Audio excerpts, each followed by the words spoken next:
Hey everybody, and welcome to this special episode of Unboxing Wednesdays. This is episode 134 for books arriving in stores on Wednesday, May 22nd, 2013. You may be asking yourselves, what the hell's going on here? This doesn't look like Stadium Comics. Well, I can assure you that it is in fact Stadium Comics that you see behind me here, but it is our ultra top secret brand new location that will be opening at the end of June 2013, June 29th to be exact, which is a Saturday and which will also be our kickoff day for the new store and free graphic novel day. Yes, you heard me correctly. The opening of our second store in Brampton is going to be free graphic novel day at the new Stadium Comics. Now, we're not closing down our original store. That's still going to be our main location and where you'll go for all your brand new comics. But to be honest, we've outgrown ourselves over the last couple years, and it was time to get some more space so we could display more of the cool things that have just kind of been languishing in storage. This new store that we're opening is going to have a storefront where you'll be able to find all of our back issues and older comics, as well as some sweet deals on some discounted graphic novels and a whole bunch of other things that there'll be more news on shortly. And we're also going to have event space here at this store. You can do stuff like have tournaments, we can do midnight book launches. We don't have to play by anyone's rules here. We can set our own hours. We can party here till the break of dawn. Not that we do that because Rob and I are old. Maybe Ricky will be here partying till the break of dawn. So this is going to be an awesome complement to our mall store, and it's just actually down the street from it, not far at all. But we'll reveal more details on the location and exactly what's going to be here and when it's going to be open and all of that soon. But please mark down on your calendars if you're in the Brampton area, Saturday, June 29th as the opening date for this new second location. Now, we're filming here today for an entirely different reason. Normally we would get our comic shipment on Tuesday night, the night before they go on sale, and that would give us time to unbox everything, get it all sorted into each subscriber's pull lists, and film the video, of course. This week, due to a holiday in Canada on Monday, our shipment got delayed 1 week. So I'm actually filming this on Wednesday afternoon right now while the store is open, and it's not really good for business for me to be filming an unboxing video while the store is open, or some might argue that it is good for business, but it would be very difficult for me to do. So I decided to give you guys a quick sneak peek at the new store and do the unboxing here. Also, Ricky doesn't get up until about 8 p.m. Monday through Friday, so he's not here this week to help me. He is sleeping. Without further ado, let's show you guys what came in this week. First up, we have this awesome Tetris heat change mug. When it's cold, there's just a few Tetris blocks that are displayed, and when it warms up, you get lots of Tetris action going on. Moving on to the collected editions, first up we have Sonic Universe, The Tales Adventure in softcover. We've got Demon Knights Volume 2 from DC Comics. Borderlands Origins, now in softcover. Have to be careful with the glare here. We've got Volume 2 of Grifter, Newfound Power.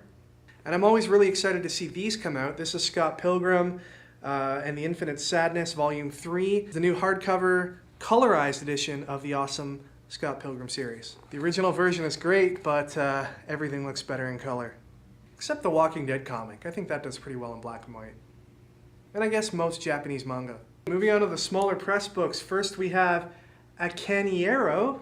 This is from American McGee, and this is The Path of Cloak and Wolf, issue 1 of 3. Here's issue number 2 of Journey from Aspen Comics. You may remember that we had a Stadium Comics exclusive for Journey number 1. In fact, that's it just right behind us up there, drawn by Vince Sunico and colored by Daniel Wong.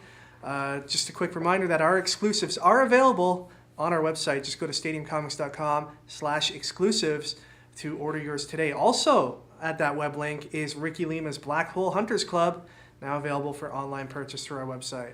Here's Revival issue 10, Ghostbusters number 4, Powers Bureau number 4, and this is issue number 1 of Occupy Comics from Black Mask Studios. We talked about this on a past episode of Previews Reviews. Basically, they've got a whole bunch of creators together to create this anthology book. You've got people such as Alan Moore and Art Spiegelman, Ben Templesmith, Charlie Adler, and others, all coming together to create some stories for this book. Any profits made once their costs are repaid go towards the Occupy movement. So if that's something you're interested in, this is a good way to show your support. Devil May Cry, The Chronicles of Virgil, issue number 1. If you're interested at all in The Deep Sea by Jimmy Palmiotti, Justin Gray, and others from Dark Horse Comics, you might want to get your hands on it as soon as possible. Rumor has it that Mr. Ricky Lima and David Bishop have filed a lawsuit against the use of the title. Of course, they made their comic Deep Sea quite a while ago, and it was released in October of 2012. They might have a lawsuit on their hands. This could become a collector's item if Ricky sues it out of existence. I don't think it'll happen though. It looks like it's a pretty cool story, and it doesn't take anything from the whole David Bishop and Ricky Lima Deep Sea, which was spectacular, let me tell you.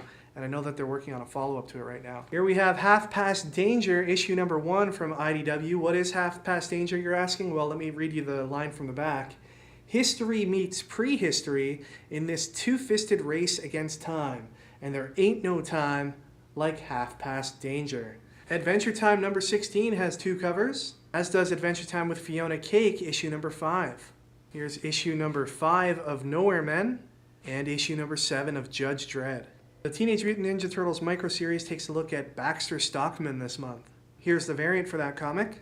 And we also received today this awesome Dynamic Forces exclusive cover. This is limited to only 500 copies for Teenage Mutant Ninja Turtles issue number 21. There's the certificate of authenticity there. Here's 5 Ghosts, issue number 3. From the mind of Joe Casey, we have Sex number 3 from Image Comics. Also new from Image Comics and Joe Casey today is The Bounce, issue number 1. This was also talked about at length on a previous episode of Previews Reviews. And lastly, we have this regular show issue number 1 box set from Kaboom Comics. This is something that's been done in recent history, not only with the regular show, but with stuff like My Little Pony. And it basically is a box with all of the different cover variations for the first issue of the regular show. This retails for about $24.99. Moving on to Marvel, we have Ultimate Spider-Man based on the animated series. This is issue number 14. Iron Man issue 258.3, continuing to revisit the world of the Armor Wars. Here's A+X issue number 8. Daredevil number 26. Young Avengers number 5. Fantastic Four number 8.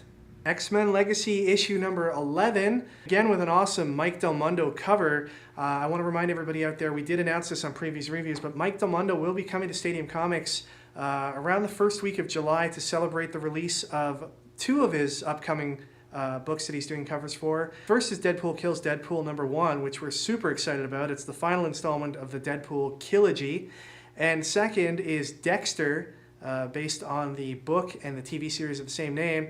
And that's issue number 1. We're really excited about having Mike out to the store. Ultimate Comics Wolverine Legacies issue 4. Fearless Defenders number 4. Deadpool issue number 10, affectionately titled The Inferior Deadpool. Here's Avengers issue 12. Uncanny Avengers issue number 8. Uncanny X-Men number 6. Scarlet Spider number 17. Here is the Scarlet Spider variant cover. Look at this, it's the landmark 4th printing of The Amazing Spider-Man issue number 700, originally released on Boxing Day, December 26, 2012. This has sold a ton of copies for a book that's $7.99 regular priced. If you missed out on the landmark final issue, now's your chance to go into your local comic shop and pick one up at a more reasonable price than the $20 or $30 or $40 or even $50 that you've seen first print selling for. And finally from Marvel, we have the Superior Spider-Man issue number 10.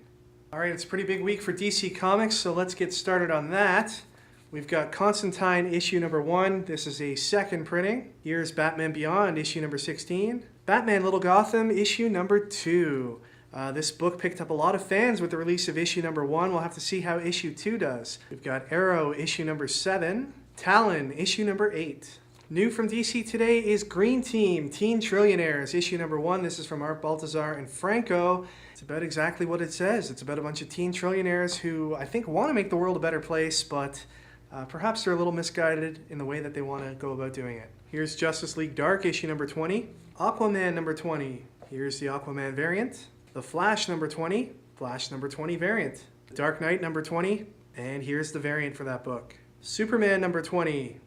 And here's the Superman number 20 variant. I can't tell you how excited people are coming to the shop for this new Superman movie. They just released another final trailer featuring General Zod this week. And if this movie doesn't make $6 trillion at the box office, I know something's wrong with the world. So much optimism for the movie. Please, Warner Brothers, don't screw it up. Let us love Superman again. And can't wait for Superman Unchained also. Coming at the week the movie is released, June 12th. So that's going to be awesome as well. Good times ahead for Superman, I think. It seems I left the regular cover to Teen Titans number 20 at the store, but this is the variant version of it. Batman Incorporated issue 11. This series will be coming to an end soon. Here in this issue we look at the Batman of Japan. This is the variant cover. Red Lanterns issue number 20. This is another Wrath of the First Lantern epilogue. And here is the variant cover. New Guardians number 20, also a Wrath of the First Lantern epilogue. And here we have the variant cover. And what I consider the most epic run in comics over the last 5 to 10 years comes to an end today. It's Geoff Johns' final issue of Green Lantern. This is issue number 20.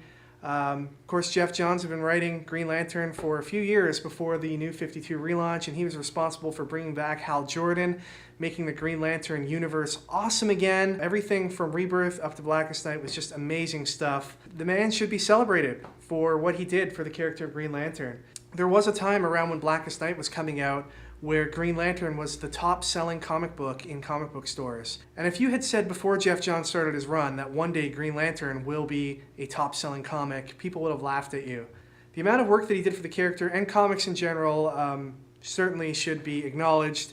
And DC's doing so with this special oversized anniversary issue, almost, trade paperback size. It's a $7.99 cover price, it's a wrap cover, and it is the finale of the Wrath of the First Lantern. Here is the combo pack cover and the variant. And finally from DC today we have Justice League issue number 20.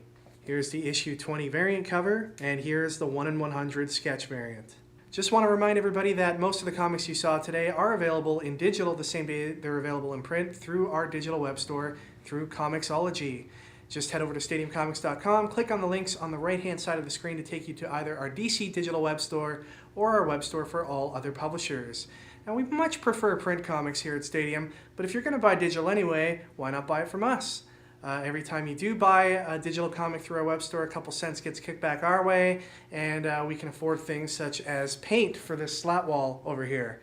This is going to be painted a different color. Our walls are going to be all painted. I would give you more of a tour of this new second location for Stadium Comics, but there's a lot of work that needs to be done in here still. Stay tuned to our channel though, because I'm thinking of doing some behind the scenes tours coming up. I want to give a shout out to our good friends Phil McClory and Brian Ebino, who are putting together the what looks to be amazing anthology Monstrosity, which we'll be releasing sometime in the near future. There is an Indiegogo campaign going on right now for it. Our own Ricky Lima is writing a story for the book, and I have had the chance to read it. It's an awesome story, and it's also heartbreaking and not what you would expect from a traditional monster tale. So check out their Indiegogo website, contribute to the campaign. There's some awesome rewards, and the rewards can be had with as little as a $5 contribution to the project and the campaign. They just released the cover image for the Monstrosity graphic novel, and it looks fantastic. I'll throw an image of it up here on the screen. Okay, let's take a look at last week's contest. We wanted to hear from all of you guys about what you would do if you were the last remaining survivor of the apocalypse. Jensenator777 says, if I were the only person left, I'd travel the world, hunting down every Detective Comics issue number 267, burn them, and then die happy, knowing that Batmite didn't have a real first appearance, and therefore is out of DC continuity, and therefore is not real. So with all the hate for Batmite, I mean, he's kind of cute, little guy, big fan of the Batman. As you know, Jensenator777, it's not that easy just to go around and destroy any remaining copies of Detective Comics number 267. What you need to do is find yourself a time machine and go back in time and prevent that issue from ever being published. That's the only true way to ensure that the Batmite never exists. But something tells me that even if the Batmite didn't exist, Grant Morrison would have found a way to bring that character into the comic or think him up sometime during the Batman IRP saga anyway, because who the hell knows what he was thinking during Batman IRP. For this week's contest, huge prize this week. Cover price of $7.99, Jeff Johns' final issue of the Green Lantern and the Wrath of the First Lantern epic finale. Is there a character out there in comics who you feel, much like Hal Jordan in the past, isn't getting his or her due in the world of comics? And let's say a writer like Jeff Johns were to come along and completely reinvent and reinvigorate the character. What character would you want to see that happen to, and why? The best answer from the week will win this prize.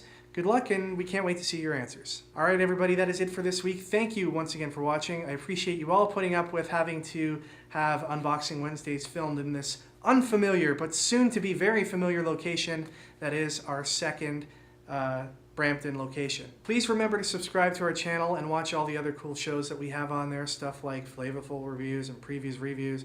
I'm going to do some tours of this place hopefully in the near future, and we've got a live show that I want to do by the end of the month, so stay tuned for more details on that. You can connect with us using any of the websites you see listed here on the screen, and we'll see you all next time for episode 135 of Unboxing Wednesdays, where I will have a sidekick in either Ricky or Tiffany or somebody. Somebody will be here with me, and of course, please enjoy your comics this week. Take care, everyone.